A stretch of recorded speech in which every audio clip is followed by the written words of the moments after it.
And Zach, it's only been a week, I think, since we last talked, but it feels like a lot longer. I think the last time we talked was the day of or day after the Kiffin press conference. Yeah, it's this whole from October when the whole BK thing goes down to now has felt like about a year and a half, At just least. from how much has happened. And I'll be happy when it starts to slow down and things get figured out a little bit. That's for damn sure. Well, just when you thought it was going to slow down, we get the Sharon Moore news today, which, of course, somehow involves LSU with the whole Bryce Underwood situation. But I Always, mean, just always. to start off, the Sharon Moore thing, there had been rumblings. I had heard the crazy rumors weeks ago. So you see stuff like that, and it's like, hard to believe. But here we are, another major program looking for a big-time coach. And, Portnoy was already tweeting about bringing Kiffin in, and Lane Kiffin, I think 20 minutes ago, tweeted back at him, said, "Come to the boot," hashtag. So shutting that down, I do appreciate that. But, man, where do they turn from here? And then from LSU side, the Bryce Underwood drum starts to get beat again. It sure does. It sure does. I've had numerous friends text me all since the Sharon Moore stuff has gone down, even before, just exploring the possibilities of what quarterbacks we're going to bring in. Because at this point, especially with Juwan Johnson hitting the portal, which we will eventually get into, I'm sure, Yes. you got to bring somebody in. And obviously, the past history with him, the connection he had with the previous staff, it's going to be a name that everybody throws out there. I'll put it this way: I can be convinced. I can be Of convinced, course. but I don't love it. I have a few guys I would take over him for sure, but you can certainly convince me. Yeah, I think I'm on the same page. Like, off the rip, I'm like, no, just because of how everything went down. But, I mean, there's a ton of talent there. But, I mean, we were talking about before, like, he didn't light the world on fire at Michigan this year. But, he is a true freshman playing in one of the toughest conferences. And an offense that's not quarterback friendly. I mean, I wonder where his season as the Michigan QB racks up in the last 5-10 years for Michigan quarterbacks. Like, obviously, J.J. McCarthy is better, but man, Right. there are quarterbacks they don't do anything with at all. So it's double-edged sword. It's kind of like the Nussmeier injury thing. Like, you don't know which side it really goes. Is it because the offense stinks, or is he just maybe not as good as he was hyped up to be, or something we already know is he is a true freshman playing major college football, which, especially quarterback position, isn't something you usually see. Right. And I think Michigan is kind of like a curse for quarterbacks anyway. I think Yes. I'm going to call it the Brady curse ever since that whole situation had kind of happened. They really hadn't had anybody who's lighting the world on fire like you'd expect a big program like Michigan to do. And Underwood, in his true freshman year, throws 9 touchdowns and 6 picks. And it's like, okay, like true freshman Big Ten, like you said. But 9 you wonder, touchdowns? Wow. yeah, only 9. And you God. wonder if there's some moldable clay in there that Lane Kiffin and Charlie Weiss can kind of Yeah. take and say, okay, we're going to put some weapons around you, but we also want you to do this, this, and this differently. And that's probably where you can do the best convincing for me to get on board with it. But I like I said, Trinidad, Sam Levitt, like maybe even Austin Simmons. I think Austin Simmons, in the short time that he got to play, I may even prefer Austin Simmons just because Interesting. he may show a little bit more and he has that familiarity with the offense already. And I would almost bet all the money in my bank account that Simmons is going to hit the portal just because his dad was on like the Nevin Shapiro Miami podcast last week, and like Nevin Shapiro's straight up like asking him what the potential of Austin coming to Miami is. And I mean, his dad's not shutting it down. He's talking about how he loves the Miami Alliance. So it's like, man, that's kind of a strange situation, but hey, he's supposedly a genius, and if Kiffin believes in him, we'll rock with him. Levitt, interesting. He's a beast, but I heard that whatever injury he had this year has some potential to linger. Interesting. Some people are saying, I don't know how true that is, but That's definitely something to keep an eye on. We got some chats here. Our guy Derek's here. What up, Derek? And then we got Derek. Froman. Whoever thought more was the answer. Yeah. I mean, they were in a tough spot. Honestly, were they in a tough spot? Like, everyone knew Harbaugh was going to go to the NFL. So that always felt like lame duck hire, and then it was never going to work out. But, man, I don't think anyone expected it to crash and burn like this. Right. And I think oddly enough, it's similar to Kiffin in a way that like Michigan was like thinking and hoping he would stay and trying to pitch Right. everything that they could to get him to stay. And then all of a sudden he's uh the violations start rolling out a little bit and it Right. becomes very obvious that Harbaugh's gone. And at that point, it's almost too late for them to make a Yeah, big splash hire like they would have to exactly. go try and do now once again late in the cycle. I mean, who do we think is even up for this job at this point in time for them? I mean, I know people saying Clark Lee, but it's like he just signed an extension. I bet there's some language in there that you're going to have to fork up some money to get him out of that. A lot of the dust has already Yeah. settled on these guys. You can't promote from within again. No, Like, no. I good luck mean, selling basically, that. that's your third. At that point, it's essentially your third in charge from Yeah, Harbaugh to Sharon Moore to XYZ coach. Like, that's not a good look. As hopeful thinking as this is, I think you have to kick the tires on Brian Kelly because who is a more proven winner that you have readily available? His personality didn't fit in Louisiana, obviously, for whatever reasons you want to point out. He's a northern guy. He's from Massachusetts, Cincinnati, Central Michigan, Grand Valley State. Like that. That's not the South. no. If you put him in a Michigan and you give him what he needs in Michigan fashion, I think that may be something that can at least carry you over for a few years and keep you competitive until Yeah. you say, okay, time to move on. Yeah. I think it'd be a tough sell with the whole PR disaster that this LSU thing has been for Brian Kelly. I mean, the laundry has been aired on him. I think maybe if this happened a year ago, there'd be a really good chance of that. But Right. man, good luck selling Michigan fans on that. Although he probably would be better than Sharon Moore, even if he is half-assing it. And I know people are bringing him up for the Michigan State job. Apparently, he has like a lake house up in Michigan. So I mean, there is some connection there. Like he is a northern guy. They could certainly do worse. Yeah, they can certainly do worse. You I like the Matt Campbell hire to Penn State, but towards the end Me of too. their search there, I was very worried that they were going to be the absolute worst hire of this entire cycle. So as long as you don't go down the same trajectory as Penn State did, then you should be okay. Yeah, it's just like man. I mean, so many jobs have been open and closed. I don't know what you do. Like, I No. can't even think of a candidate. I know people are saying Jesse Minter, and I know he's in the NFL now. He was like the DC there a couple of years ago, but a lot of those NFL guys, they're not going to come back to the college game.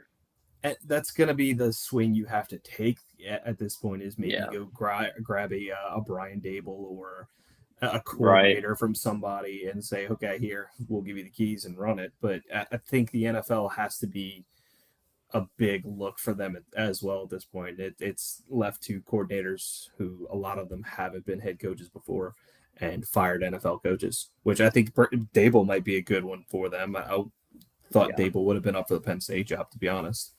Yeah, I mean, I know their fans were floating him. I mean, yeah, that's one that you could like. I'm sure Michigan fans could convince themselves like could work out. Besides that, though, I don't know. I don't know. Got some more chats here.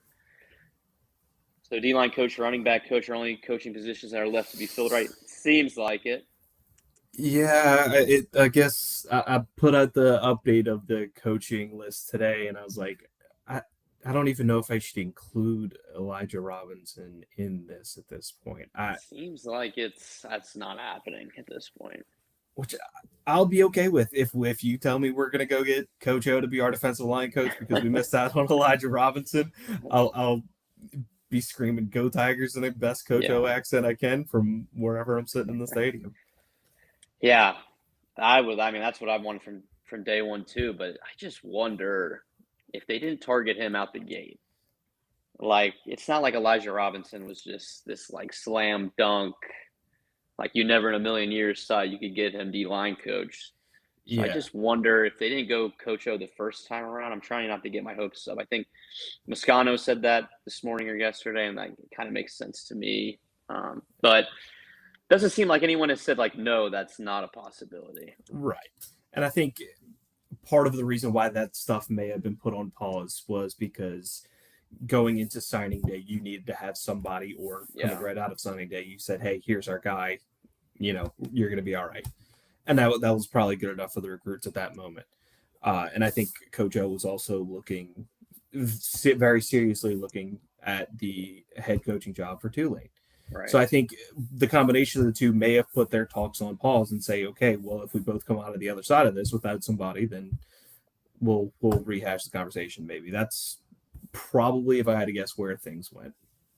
Yeah, and it is interesting. People are saying it here that Ole Miss, some of the term sheet for the new assistant coach contract came out, and I guess Kevin Smith's name was on it, which would be, I don't know if that 100% means like it's signed, done deal, but it is interesting because the prevailing thought has been that he's going to come.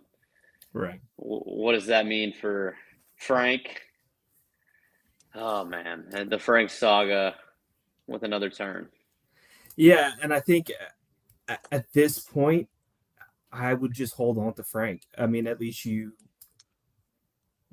at that point you'll likely keep Harlan Berry and you'll keep Caden Durham Yeah, because they're both Frank Wilson guys.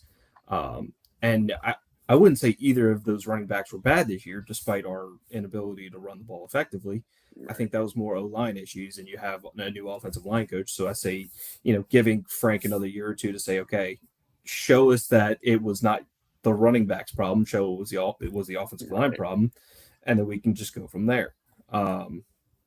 But yeah, I think you're getting to a point where Frank's probably going to be the best option. And I had just convinced myself to be like, oh, he's overrated. He's not even that good. And now I got to get back in line with loving him, which I just think he leaves so much to be desired on the field just with his rotations. And we are talking about it yesterday. Like, I haven't seen since he's been back this stint, like, where's the jump for the running backs from year one to year two? But I mean, you could convince me pretty easily that this year is a wash and no running back had a chance because the O line, the play calling, but it's just like the Jawan Johnson touches. It's like Harlan Berry's getting going, and all of a sudden you see him once or twice the rest of the game. It's just like, uh, And not to what are we mention, doing here? yeah, and not to mention Caleb Jackson, for better or for worse, not really getting solid time or any time at all this Yeah, year. And now he's hit the portal. Juwan Johnson's hit the portal because it seems like he wants to play quarterback, and you're really left with only two running backs who have any kind of experience at this point. I mean, you have JT Lindsay, who redshirted this season, but do we have him? right at this point, who knows? But that's kind of got to be your third string if he's going to stay, and you don't really know what you have there. And if one of your two guys goes down, you still have to rotate guys in and out, and that's counting on a guy that you don't know what you have in him yet. Yeah, I mean, I feel like even if we get JT Lindsay's legal trouble is okay and he could come back, I feel like they're still gonna have to take at least one, even if like no one else leaves. Yeah. Uh, I mean, I think Caleb Jackson's probably going to be gone if I had to guess. Yeah. He's a weird one. I don't know what happened between because freshman year, man, it looked like he was going to be the next great one, and then I don't know if he put on a lot of weight or what happened, but he just looked a lot slower to me as the years went on. Yeah. My logical thought with that is basically just kind of putting the math together is okay, we have a running back who isn't the best cut speed guy, and you have an offensive line who's butter, Yeah, and they're getting in the backfield quick, and it just doesn't necessarily mesh well. So, yeah, well, yeah, it's nice to have that power guy, but if you can't block for him, then for yeah, there's sure. nothing you can really do.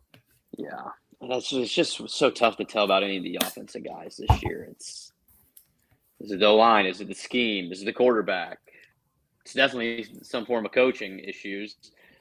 But yeah, and then another thing that came out today was I guess Texas, they let go of their running back coach, and Frank Wilson is on their hot board. So I had already accepted that was going to happen and it was going to be fine because hey, the top recruit for next year and Nola's already committed to Texas, so it is what it is. But Yeah. I don't know. I can be convinced pretty easily either way. I mean, I've been convinced myself for 3-4 years that Brian Kelly was going to win a national championship despite what I was looking at on the field week after week. But so, yeah, I don't know. We'll see what happens with Frank. Absolutely. Absolutely. Yeah. I love Frank. I have a past relationship with Frank covering him at McNeese. So I will always love and respect him, but Yeah. just getting hairy at the moment. So we shall It's see. interesting. When he was at McNeese, he got dealt a pretty tough hand, right? Did he get there during COVID? Like, I think he said that in the press conference when he got the interim here. And it's how I remember being like, damn, he never had a shot there. No, he didn't. So he not only got there during COVID and they played that spring season in the FCS that year, it also followed 2 hurricanes in Laura and Delta. And not to mention, McNeese was on probation at that point. So that's 5 things working against him all at once. And I trying to be the unbiased journalist I was at the time, wanted to grab McNeese fans who were calling for him to be fired by the face and just scream like, "You don't understand how hard this is." Right. What was his stop before UTSA? He was at UTSA. He took over UTSA from another really rough spot. They had just made the jump to FBS at that point, and led them to their first 2 bowl games and won their first bowl game in program history. So, and then they had 2 rough years, but they had some really good success after that. Which, I mean, pre-portal kind of stuff. I mean that was his guys that they were going and winning with. So I mean, I think as a recruiter, he definitely is one of the best there is, but mixed results from a coaching perspective. Let's say that. Yeah, 100%. Got some more chats. Realistic options. Speaking of McNeese. Realistic options. Robinson doesn't come to the D line. I mean, we talked about Coach O. Is there anyone else? I honestly have no idea. That's a deep dive that I'll have to do as well. I'm sure there's some guys out there. I think Coach O is going to be a hot name, especially because of the relationship all around. It's interesting at this point because Kyle Williams is reportedly not coming back because he does not like coaching in college. Fully understand that with the current landscape of things. So I'll look into that one for you, Rob. That'll be my next project this week is seeing potential D-line coaches.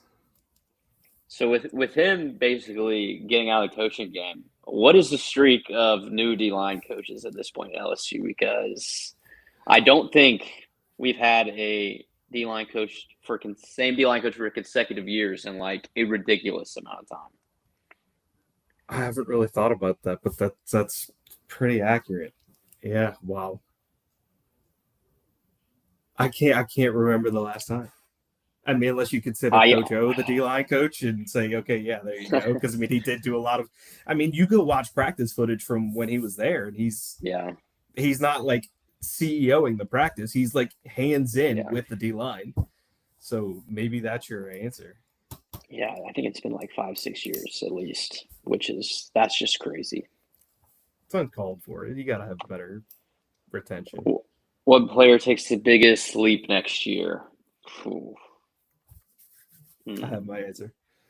DJ Pickett. He was good this year. You give him another off season with Corey Raymond, and he is going to be talked about for the Thorpe Award next year. That's my prediction. I think he's such a good talent. He's got unbelievable size and instincts. He is only a true freshman, and he is one of the best cornerbacks in the SEC, in my opinion. That's a good one. Man, that's scary. I am terrified for everybody else having to throw at DJ Pickett for the next 2 years. Man, he put some weight on. Yeah, another year, another offseason. Yeah, it's already scary now. It could be ridiculous, man. I'm trying to think. One kind of from deep in the bag. I'm a big fan of Shanklin on the D line. Now, is he a starter next year? Probably not. I think they're going to hit the portal pretty hard at edge, but I want to see him play in this bowl game because the only run he's gotten was against Southeastern. He played like a series and a half, and he had a sack and a half, and he's a big time recruit coming out of somewhere in the Midwest. I hope he sticks around. I think he could be great with Kevin Peoples develop. And then on offense, it's hard to tell who will even be back. I'll go Probably Tyree Barry. Adams. Yeah, Barry. That's too easy. I'll go Tyree Adams. I feel like he's Piccarella, actually, walk-on quarterback. yeah. Tyree Adams is a good pick too, though. I feel like he was by far the best lineman this year, and which is pretty impressive given the circumstance where not a single other person developed. So you give him Wolford, the new O-line coach, another year. So I think he could be an NFL tackle potentially down the line.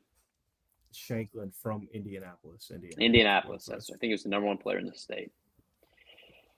New D-line coach every year since 2017. Damn, has it been that long? That's insane. A lot of crazy circumstances involved in that too. Who was the D-line coach 2 years ago that had like a medical episode and they had to bring back? I'm forgetting the coach's name. They had to bring back the legend. Yes, was it like Pete? I don't know. That could be completely wrong. It's sad that we also can't like remember their names well enough, and it's just because they're not sticking around long enough for them to like make an impact on our brains, really. Yeah, and then can't forget Jamar Cain, who seems like he's a great D-line coach, but Matt House ran him off, and Jamar Cain lets us know on Twitter every year, at least once, about that whole situation. Wasn't my fault. I love that. I look forward to that tweet at this point. It just wasn't my fault. Yeah. So it has been quite the series of circumstances. Obviously, Bo Davis going to the Saints. So, man, it's kind of like with the freshman running backs the last couple of years, like getting incarcerated, never really getting a chance here, and then just some weird overall vibes as well with that D line. Maybe a cursed position. Maybe that's why Elijah Robertson doesn't want to come down. Maybe, honestly, or I don't know, but I like what you said about the running backs, to be honest. And I think I meant to mention this earlier, but so Trey Holly's situation was a mishandled situation by the local government in Farmerville, I think is where it was.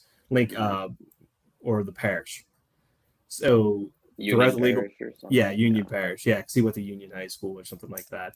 So obviously that Dave at this point said, okay, he's not the person that did all this. He's fine. Whatever. Mm-hmm. What do you think about potentially taking Trey Holly back as your RB3? I'll do it. I mean, he showed some flashes 2 years ago. That Army run was impressive. I mean, I don't know how great he did at Southern, but also I know Southern was horrific this year. They were really bad. He rushed for 830 yards and 9 touchdowns for Southern this year. Yeah. And the next closest person was 251. So I think, and like you said, they were really bad. They're throwing the ball a lot, but he's putting up some decent numbers. And if he's a kid who wants to come back, then I would happily take him back 100%. One of the best Louisiana high school running backs statistically in the history of keeping stats. So for sure. He's a burner. Like he's got some. I mean, that Army run was ridiculous. It was like an 85-yard touchdown or something. Like one of the first times he touched the ball all year. Yeah, he's a gamer. And man, remember how I was so excited last year? I was like, man, we got him. We got JT Lindsay coming in. We got a great staple in the backfield. And then things just kind of fell. Do we know where JT Lindsay's status is? Is he going to come back? I want to say I heard something like a month ago that it was like potentially legally he could come back, but it was like the coaches that kind of put it on ice for this season, which Fair. I guess that's fine. Yeah, Fair I enough. don't One way or necessarily blame him. another, you're going to have to at least look at running back in the portal this year. And it's going to be Yeah, interesting yeah, because you're going to recruit a guy to come play for you, but we've got these two guys yeah. that you're going to have to seriously compete with for touches. And it's like, do I want to do that? I think it's got to be another like Noah Kane type situation. Maybe a guy that went to the big program and probably understood like, hey, maybe I'm never going to be like that guy, but I can come and be the power back. I mean, God, sidebar, man. I remember they had Noah Kane returning kicks that season, and that shit never made any sense to me. Yeah. But was Polian? No, because he was only there for 1 year, right? That's special teams. I don't know, but Was it? I whoever's think it decision, was one or two, but we whoever haven't had a decided good to special make, teams coordinator in yeah, a while. whoever made him the kick returner, I'd like to have a conversation about the philosophy on that. But I mean, he was this for his role in running back. I think he was decent. He came in Yeah. and did the job. But so I think it'll be a situation like that. Like I see people linking us to who's that Texas guy? Baxter, maybe is his name. Yeah. Yeah. Who And I he was guess a 5-star, tore his ACL. I just have a hard time believing like you could really get a guy like that because, like you said, you're gonna have to convince a guy to come in. It's like you can play at LSU, but you're not gonna get 10 carries a game type deal. Like in a perfect world, we don't lose anybody. You're gonna be like right. the power back essentially. Right. And I think anybody that does come in is going to have to, as long as we keep Durham and Barry, scratch and claw for Yeah, every snap they get. And you got to have the right kind of dog in you to be able to walk into that situation. So right. it'll be interesting to see there. I mean, offense in general is kind of going to be like that everywhere except quarterback. I mean, you get a quarterback out of the portal, you're It's gonna be pretty his much job. Yeah, guaranteed to start at this yeah. point, right? I mean, we got to think multiple quarterbacks out the portal, right? That's my hope. My hope is that you bring in a vet guy, like junior, senior, only going to be here for a year or two, and then you bring in a young guy, like hopefully like a Keelan Russell or something Right. that's going to be your quarterback of the future. Or I guess JKS is now saying he's staying at Cal, but it's Cal. like somebody of that age range to say, okay, come here for a few years. You haven't had a whole lot of experience. And we're going to develop you, and you're going to be our guy next year, 2 years from now, and you're going to get the keys and do great things for us. Yeah, I'd love Keon Russell. That'd be fantastic. That conversation looks nicer and nicer every day. Give me Chambliss for a season. Give me Keon Russell waiting in the wings. That'd be amazing. That is my ideal transfer portal at the quarterback position because two very, very talented guys who can take you to that next level as a program for next year. I mean, I was listening to Locked On earlier, and he was talking about half of the starting quarterbacks in the college football playoff this year are first year transfers. Wow. You could throw in Julian Sayin and say he's a first year starter for Mm-hmm. Ohio State, and that's seven, more than half of the quarterbacks that are starting are first year starters for those teams. Yeah, you can Not turn around impossible. quick these days. Certainly can. We're in a brave new world. Yeah. I mean, and even in a situation where, say, we got Austin Simmons, and he's a guy that has multiple years left, I mean, they're still going to have to take another guy. Like, I'm trying to, because I know Michael Van Buren has said, like, he wants to be here, he likes it here, but I just can't imagine him really sticking around the second we bring in a quarterback, Right. unless maybe they tell him, like, man, same as last year, like, hey, there's going to be this guy's going to be here for 1 year, and then it's going to be you, but You I can just have only a tell hard me time that for with, so long. yeah. Yeah, how long is he going to wait, especially after he burned his red shirt, which respect to him for doing that. But I also can't really see Kiffin breaking down the film and being like, hey, it's going to be the keys are going to be yours after the season. But I mean, I guess you never know. You never know. I mean, he brought a Division II quarterback, and I mean, really, probably should have been a Heisman candidate for Ole Miss, Should have. but If he would have started from the beginning of the year, I still think Mendoza probably wins it, but I think he has a better case than Pavia, to be honest. just from a carrying the team perspective, probably so. I mean, looking at Trinidad's stats, 3,016 yards, 18 touchdowns, and 3 picks. Yeah, That's nasty. That's I- nasty. it's very impressive. Very impressive. But that's one you have to wait and see on the waiver.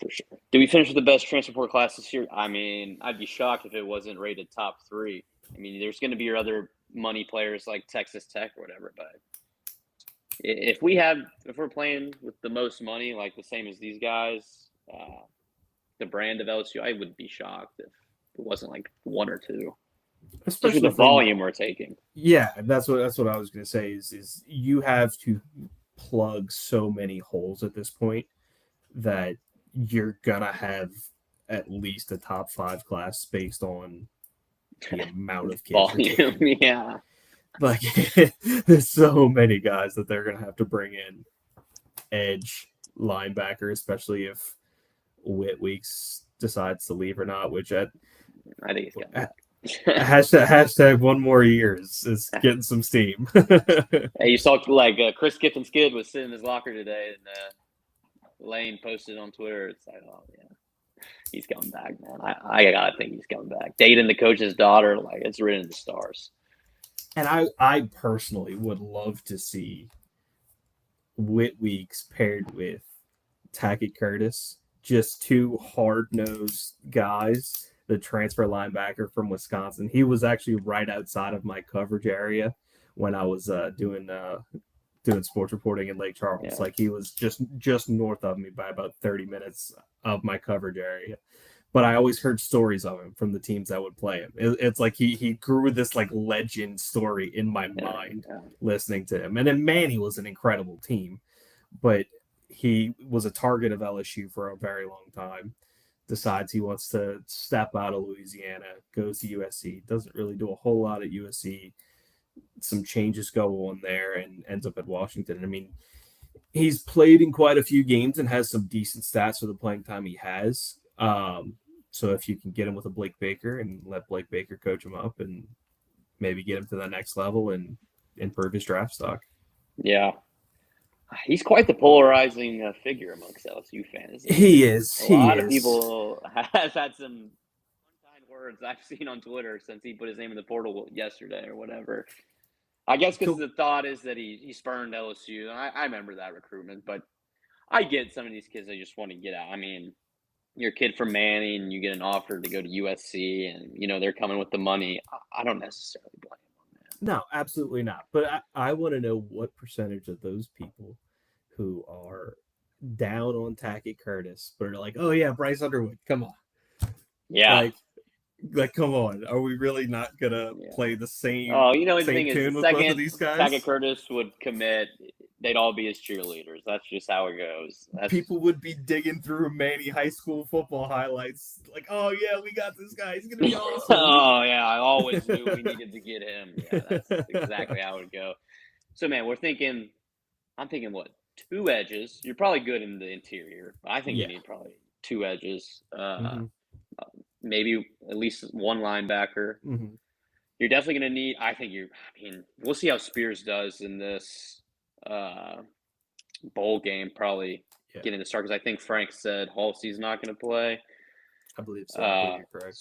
But I think it could be another strong safety, and then I think they'll probably go looking for like another Mansour Delane type. Odds that you get another absolute lockdown beast like that.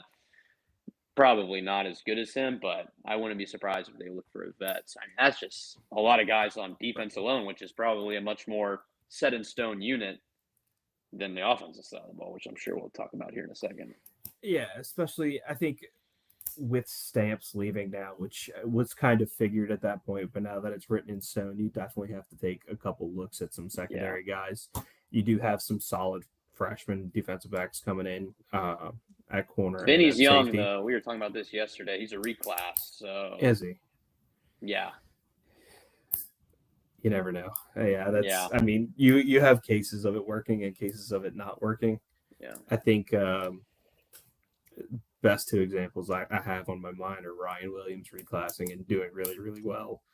Zach Weeks coming in, and I mean, he really only played this year because they wanted to get him on the field with West and Witt. So, I mean, I not mean, saying he that played Florida bad. game, he was pretty decent in, and what was still Yeah, like it was a game at that point. But yeah, that's what I'm I get saying. what It you're saying. can work. It can work. It's I think it just can work. Quarterback though, I would never do it. Like the Colin absolutely not. Hurley, I never understood why he did it. He was rated so highly for his class, and then he jumped he was young for his class too, and he still jumped up and I think he's a July birthday too. yeah. So on being a July birthday on top of reclassifying, I mean, think about that from looking back on it now. If he doesn't reclassify, how different is his life right now? He may not have gotten in that car accident. He Right. may be starting somewhere going into next year rather than having a lot of uncertainty Hmm. with him from the LSU perspective because I I mean, think the assumption he's he's gone. gone. Yeah, I think so.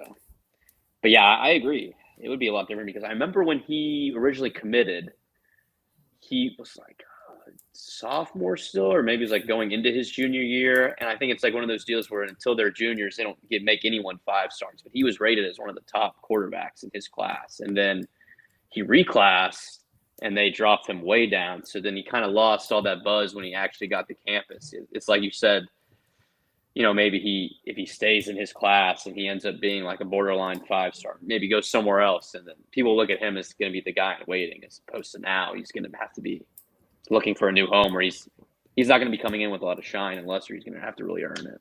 Right. I mean, it's probably going to be a G5 school, low Yeah, P5 at best. And if he doesn't reclassify, he probably could have made a lot more money too. for sure, for sure. Yeah. And okay, we go into the defense. I'm trying to think on offense. O line, 4, maybe 5. I think Braylon Moore is probably okay in my book, but I think Yeah, outside of him, I'll take an offensive lineman anywhere you can give me. Like, yeah, you played P5 offensive line. Come on, you played high G5 offensive line. Come on, we'll take you. We'll plug you, play you, compete. If you lose out the job, that's your fault. right. Yeah, that's 100%. how awful the offensive line has been this year. Yeah, I know Braylon has a decision to make. I think he's draftable. I Mm-hmm. have no idea where that could be. I'm guessing mid rounds. I would guess that he comes back just because he was kind of banged up all year ever since he got rolled up on in like that first Mm-hmm. play against La Tech. I don't think he ever fully recovered because he was playing through it for the most part. And then I think And Tyree Adams is pretty solidified. I'm fine with him being the left tackle going into next year. So yeah, say Moore comes back, you need left guard, right tackle.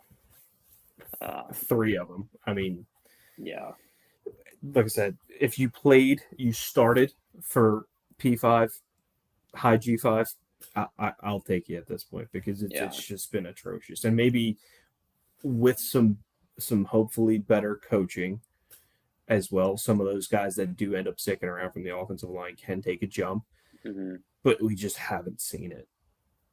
Yeah, it's going to be like a tough sell to the fan base if you're like, hey, we're going to keep Weston Davis. Like, I don't know. And I wonder about some of those younger guys. Well, we forgot about Kern. I think Kern could be a starting guard. Kern's good. Kern can probably get you some good use too. Yes.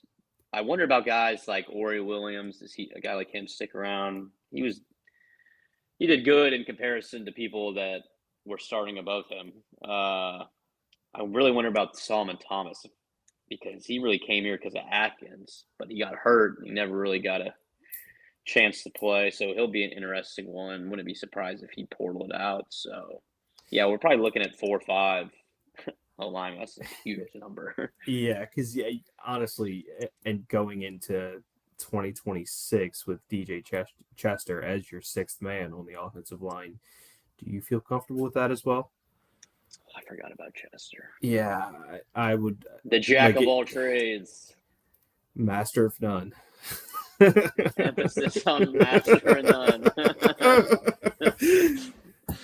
Oh, I forgot about him, man. I'll never forget when I guess it was Tyree Adams that got hurt for a second in the Clemson game, and I remember the first couple plays, and when they showed that Chester was coming in at left tackle, and I'm seeing, what are we doing here?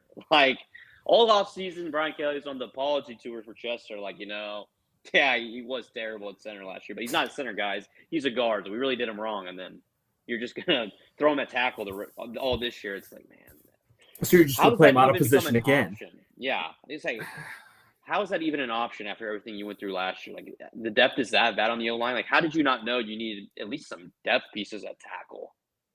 Well, right. And I think I can respect the willingness, like, to be able to play wherever. But you have to, when you're struggling, you have to find your position and stick to it, because it's just Yeah. moving around offensive linemen is not just moving wide receivers across the line, left side, right side. It each one has their own individual job, and when you're consistently shifting around, you don't get comfortable anywhere, and that's comfort is a real big piece of the operation for offensive linemen. Nobody was comfortable though. I mean, at Kern, he basically never played guard either. It's just, and I remember getting in so many arguments the week leading up to the Clemson game when Brian Kelly came out of the press conference and said that there was a good chance they're going to rotate a bunch of guys. And I remember posting on Tiger Droppings. I made a thread about it, like, hey, this is a terrible sign. Like, because all I heard all camp was that the offense was getting their ass kicked up front. And now he's saying we might rotate. I remember people dragging me like, no, you don't understand. Like, we got multiple guys that are that good that Brian Kelly thinks we can play. And it's like, man, did we watch these guys last year? Like, I never bought that line of thinking, man, people would drug me for that. And it obviously played out as it did.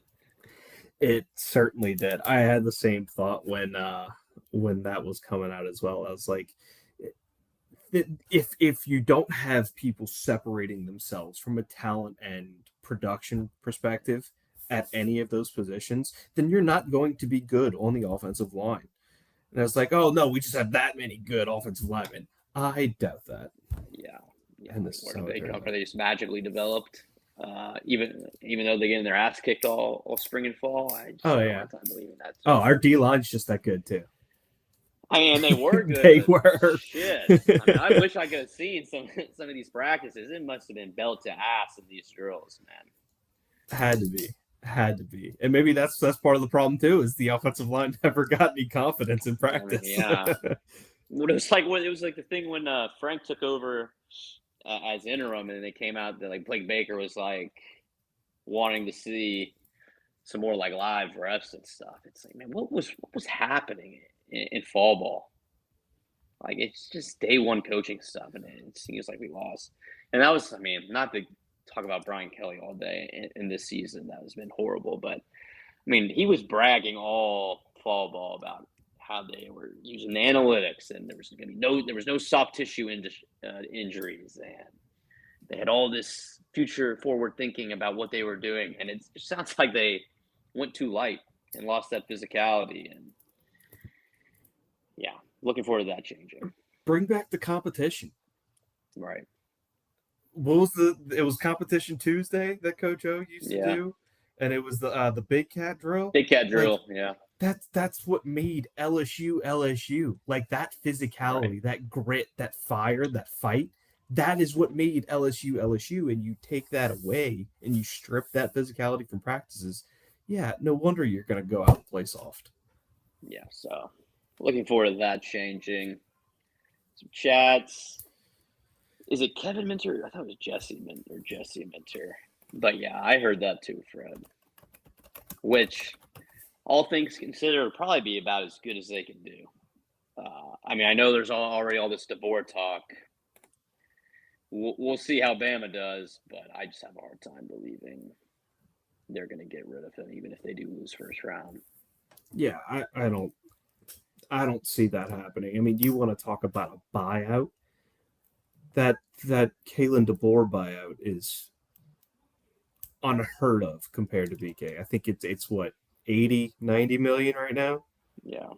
That's not happening unless that grandma who went on TV talking about if she won the lottery that they were going to buy Kevin Durant. Like that's not happening. No Yeah, shot. and I don't think people really understand. I don't. Alabama, I don't think has even the money that LSU does. No, I mean, no. I'm sure they're the upper echelon of the SEC, but I don't think they're going to be committing to $30 million of NIL each year. I don't think they necessarily have that in them.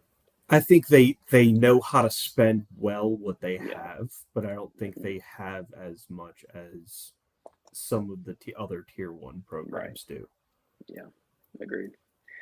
When was the last time we saw an Oklahoma drill at LSU practice? I missed those. Yeah. Well, Brian Kelly said that'd be bad for the soft tissue. We don't want to take that chance. God forbid Chris Hilton pulls his calf or something. But yeah, let's get back to that. Let's not be afraid of injuries. Yeah, injuries are going to happen, but overall, it'd be a lot better for the team if there was some, live hitting. Maybe that would help with some of the physicality up front.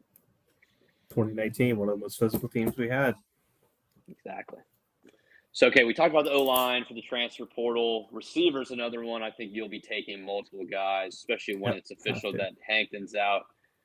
I really hope we can keep Tron Francis because I know a lot of the people that go to practice say they have high hopes for him.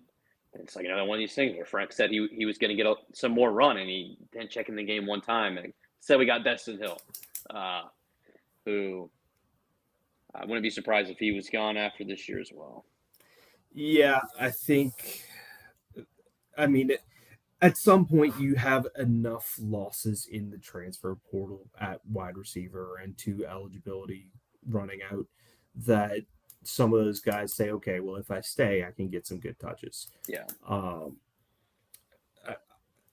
My hope is that if you can convince Juwan Johnson he's not a quarterback, that you try him out at wide receiver.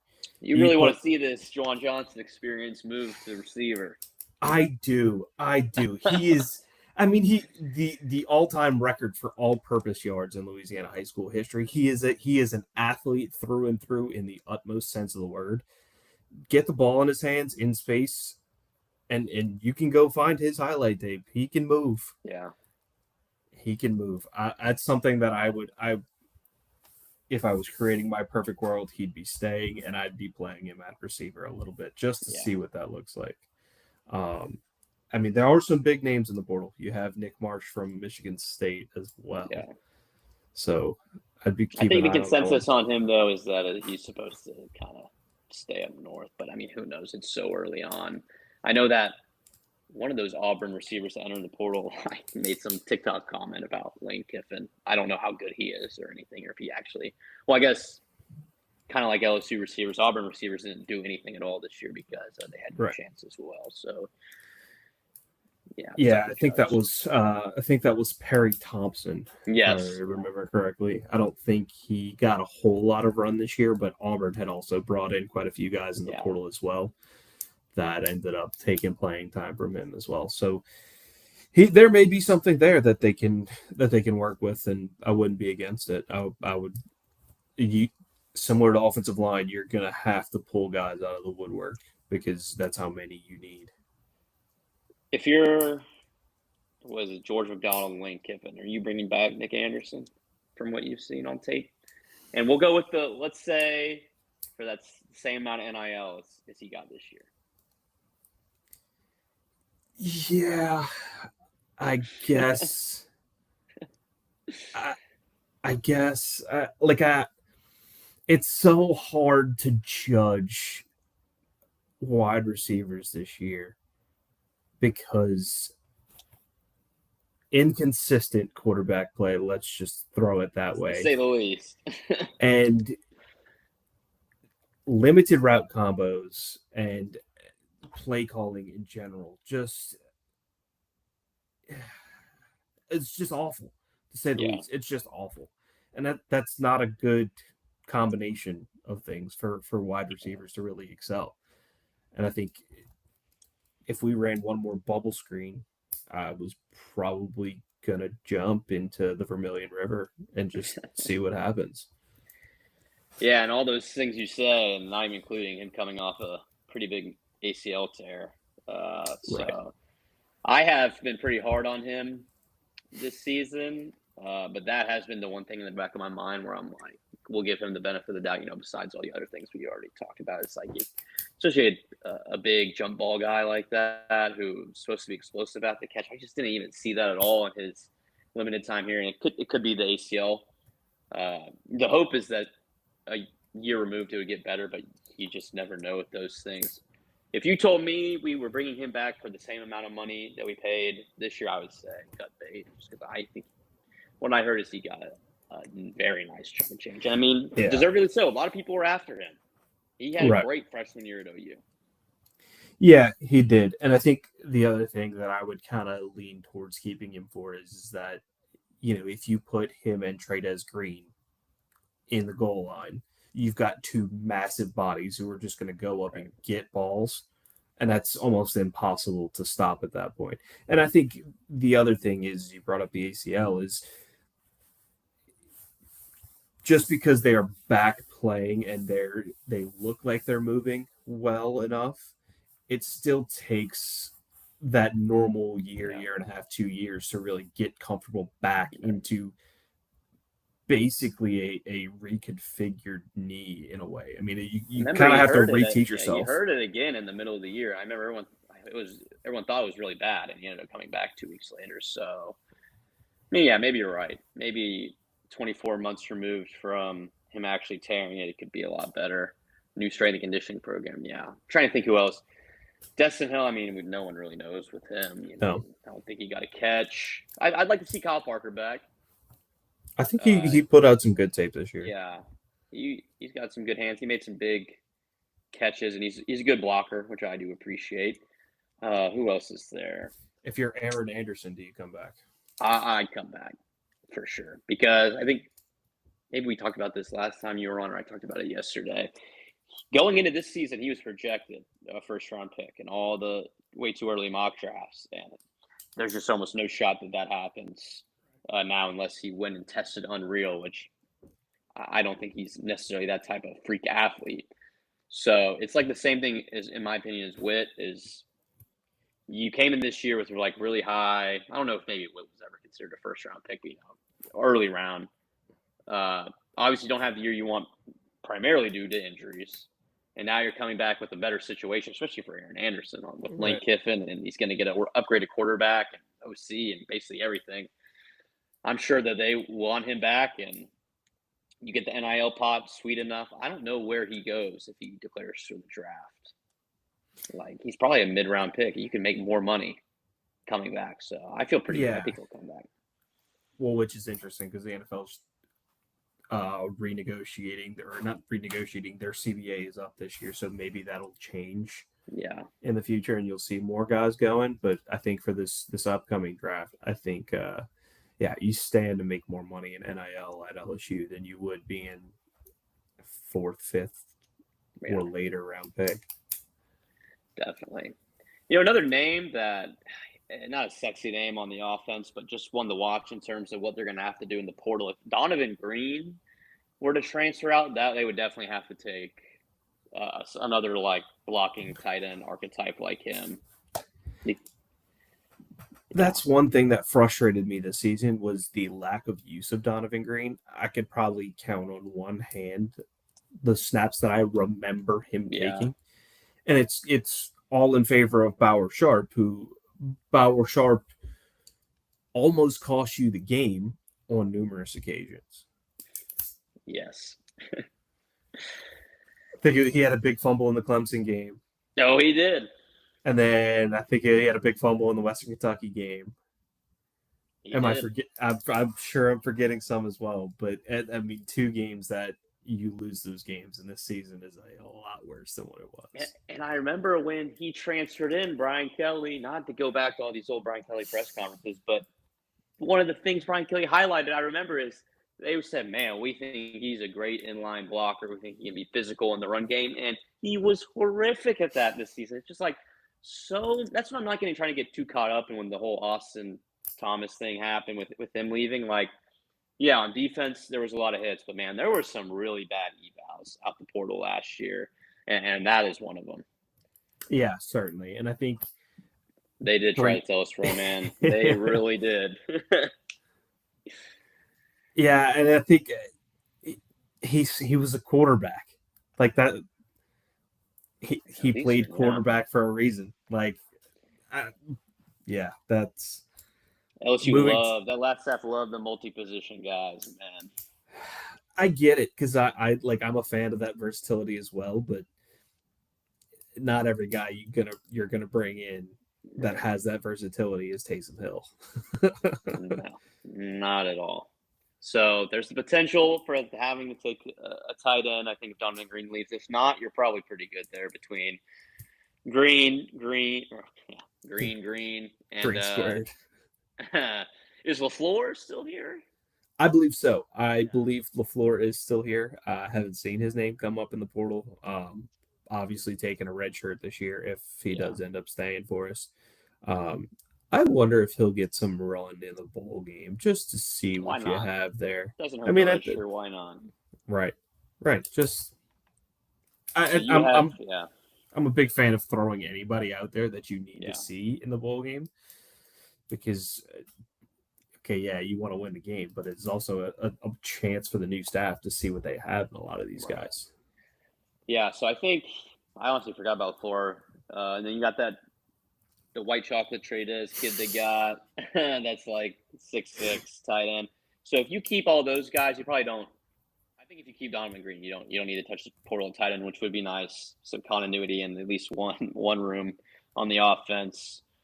So we got multiple quarterbacks you're gonna have to take. I think we talked about earlier. You're gonna have to take, regardless of who stays or who goes, at least one running back, Yeah, just for for sure. depth purposes. And then Wide O receiver line, you have to two, take some three. time. O Yeah, line, yeah. it just depends on wide receiver who comes back and who doesn't. But I mean, we're for those positions we're talking about multiple guys you're gonna have to bring in. So going back to the original question of can LSU get the top portal class? Yeah, I think it could be a USC high school recruiting ranking situation where they got it just off of taking like 15 more guys than anybody else. I think it could be a very similar type deal. Yeah, absolutely. I think it there's going to be a lot of guys you have to learn their new names and new numbers next year, just because Oh yeah, a lot of turnover coming through. but I mean, it does make that January window is going to be very exciting. I forgot there's no spring window this time. So it gives you a little more time to really set in Yeah, stone who's going to be there and who's not, which I right. suppose will be nice. But yeah, that January opening week is going to be electric. We'll have should be Oh yeah, a lot of good content.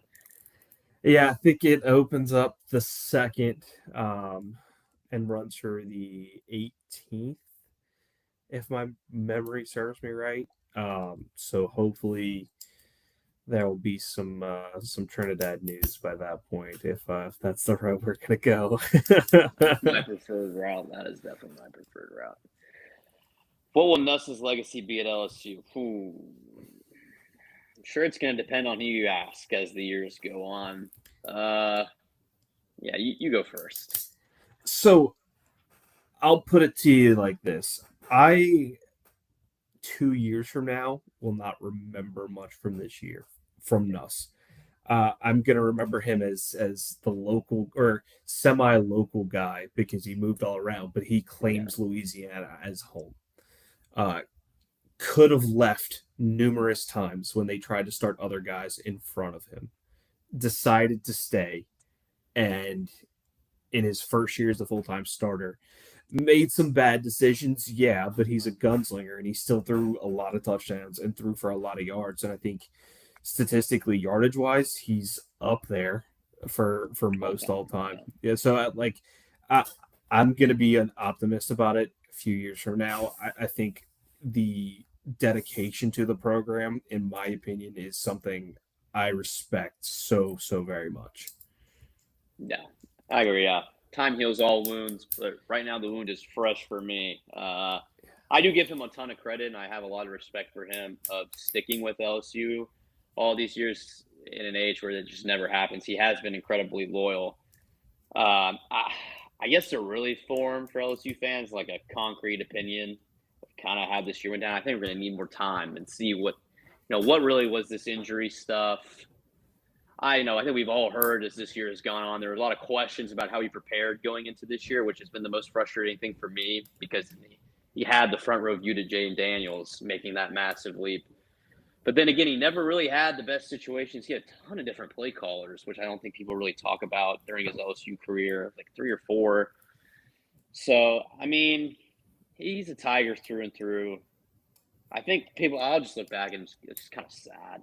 He didn't get that Hollywood ending that you were hoping for, and I think he's probably got a lot of regret about coming back, which this year, which sucks for him personally.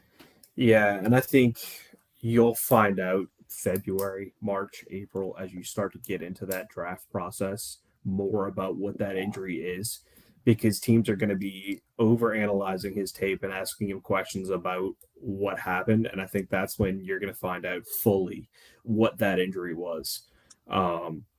And for Brian Kelly not wanting to have any soft tissue injuries and not be physical, that is surely an awful soft tissue injury for us to have this season. Man, I mean, this feels like multiple years ago at this point with everything that's happened. But remember the knee scare during Clemson game? Yes, that was. That is why I gave up Tiger droppings in like 2017, 2018, because it's like, this is absolute chaos. And for similar reasons, I got ripped for something like you did. And I was like, I've had enough. Yeah. I mean, I remember that. And I guess around that same time that happened is apparently when this injury went down. And I mean, I know all the people that said when Kelly came out and actually said there was something going on with Garrett. I guess they all look back to the final scrimmage where like they had Nuss throwing the ball underhand, like screen bat. He wasn't doing any throwing. He's like throwing with the towel. It's like it'll be interesting to see what comes of that. I mean, I'm sure the narrative pre-draft that his camp is going to want to push is that he was really hurt. Mm-hmm. I've heard mixed things there, but I think where he gets drafted will be very telling. Yeah, I agree. I'll be curious to see how he tests as well. Especially not staying active for this stretch of time, but having that time to recover. I mean, if he goes to the combine and lights up guys, then yeah, that I fully expect him to shoot up boards just because you take that tape from last year and marry it with somebody who's got a little bit more experience and health, then that could be a project that guys like. Yeah, he's going to be one of the more polarizing quarterback prospects in a year of polarizing quarterback prospects. You know, a guy we didn't talk about at the beginning, a quarterback that I'm pretty confident won't be back at South Carolina one way or the other is Lenoris Sellers. I saw his last media availability. Someone like pretty much flat out asked him, would he be back at South Carolina next year? And it was a very non-committal answer. And he never said anything about the draft either. So that'd be one to watch. Again, it's like some of these other guys. It's tough to tell, where he's at in his development, just of how bad this year went for South Carolina. I mean, they had a horrific offense like LSU did. No O-line. Chula, their OC hire, was horrific. I saw they hired Kendall Briles, so that'll be interesting for them. I don't know how good Sellers really fits Kendall Briles is aired out system. I don't know. I wonder if he'll be in the portal. I would venture to say probably. I think he'll be big money in the portal. Wow. He most certainly will be because he would go into a tier 1 for me with Levitt, with Trinidad. And I think all three of those guys, obviously Trinidad, but Levitt and Sellers would also be pretty good fits for the Kiffin style of offense too. Talk about a mobile quarterback. Lenoris Sellers, my lord. Goggles Cam Newton. Man, LSU got very lucky, not this season, but the year before, that he got hurt and we got Robbie Ashford for that second half because we were not going to win that game if he would have kept playing. Would we have all gone through this last year instead of this year with the Brian Kelly being out? What was Does his that? buyout last year? Was it like 60? I don't know if he Yeah, would have done it last year. But man, it would have it been tough probably if would you be would too have much. lost 5 games last year. Yeah. And that season could have been like this one where it goes south quick. Like you lose Oh to yeah. USC and then 2 weeks later you lose to the other USC. That would have been yeah. But you might have gotten Kiffin a lot more smoothly. A lot less Oh yeah. controversial. Absolutely. Well, who knows if it would have gone as smoothly? Maybe The Landry Kiffin Woodward. would have put in a presentation at that point to not go to LSU. But I think Yeah. what Weeks being here kind of helps smooth some of that over at this point. Yeah. Yeah. That is an interesting aspect to all this. And yeah, I don't think Woodward was ever going to hire Kiffin No, either. no, absolutely not. He would have found somebody else, or he would have rode with Brian Kelly even longer. Yeah, I don't know, but start to wrap this up here. What can we expect? You think? You think this next week or two is going to be relatively? So when is the bowl game? Is it in January? Or is it December? December 27th. It's right after Christmas. Okay. It is indeed right after Christmas. What do you think in about that Houston. game? I'm predicting a loss. I have no clue. I mean, after we played Kansas State in that bowl game where we had almost nobody left, and Yeah. it was not close, but it was like semi-competitive. And then I'll never say anything's impossible. I think it'll probably still be a loss just because if I'm Lane Kiffin, I want to see anybody and anybody who Yeah. has any potential to play. And when you throw random guys out there that you don't know what you're getting out of, then You're gonna get random results. right, correct. And I think it's maybe a loss, but I expect it to be close at least because I think Frank's going to want For sure. one last run to say I did something here. Yeah. My thing is just like, even though the bowl games are meaningless in 2025, I can just from Houston. I mean, they're a ranked team, and it's still LSU that they're playing. It's going to mean something to them to get the victory over us. I don't know what their situation is if they have a ton of guys hitting the portal or anything because they had a good year. I could see that, but yeah, who knows what we'll get. I'm predicting a loss, just not trying to get any hopes up. Not that it matters. Right. I'm more on your side. I just want to see the young guys play. I want to see Teron Francis. I want to see, we talked about yesterday, I want to see a guy like Charles Ross, him paired with Zach Weeks. Like, what does that look like? I want to see Shanklin desperately. Yes. So it'll be good to see Spears. This will be a big month for him. I like Spears. I think it would be good to see him get some consistent play time throughout that game.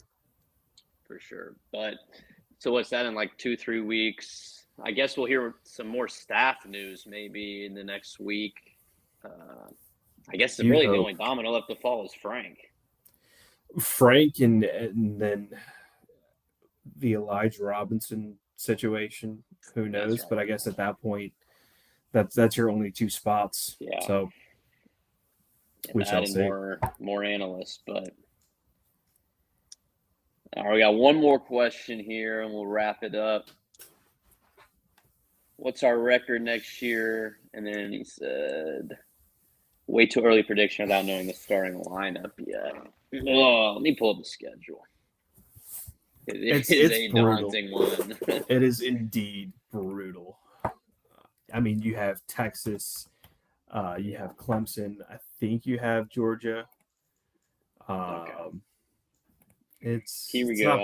I'll go. This isn't in order because I don't think the SEC order's been decided yet, but I'll go. It's home games first and then away.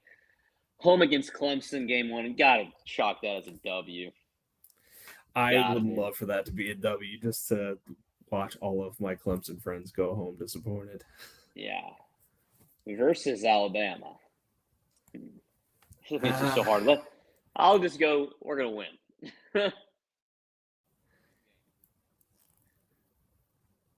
Yeah. Let's see. Yeah, a lot of the dates are off. Texas win. I mean, it's just going to be hard to pick against us at home. So I'm just going to say we win every home game next year because we basically won them all under Brian Kelly. So with Lane Kiffin, I feel pretty good. Away at Arkansas, I would have to think that's a win. At Auburn is always tricky. Jordan Hare's tough. Yeah, sure. Texas It's a A&M win. will be tough again. I mean, you got to go Yeah, to Ole Miss and to Tennessee. That's to going to Tennessee be will be tough. You see, they got Knowles today. That's a big time hire for them. that is massive for them. Yeah. So I don't know. I'll go 10-2. I feel like you're going to drop at least one or two in the pool against like A&M, at Auburn, at Ole Miss, at Tennessee. Although I think Kiffin has a good track record in these revenge games, but man, that's going to be the game of all games next year. Yeah, that'll be fun. I'll stick with a 9-3, just because it's so much unknown Yeah, right now. But I do think you do have some very winnable games on the schedule there, and some that are at home that may not be as easy that you can easily take away because you have Death Valley. for sure. All right. I think that's a good place to wrap it up. Did a good hour 10. Zach, I appreciate you coming on. We'll have to do it again. Anytime, anytime. All right, everyone. Until next time. Signing off.